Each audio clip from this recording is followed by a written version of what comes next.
रखब सच के बाही में कस के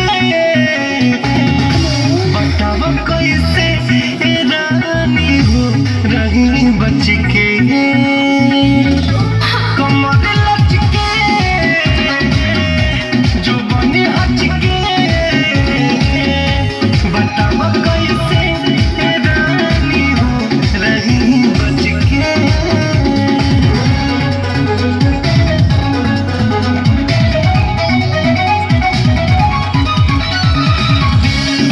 Yeah.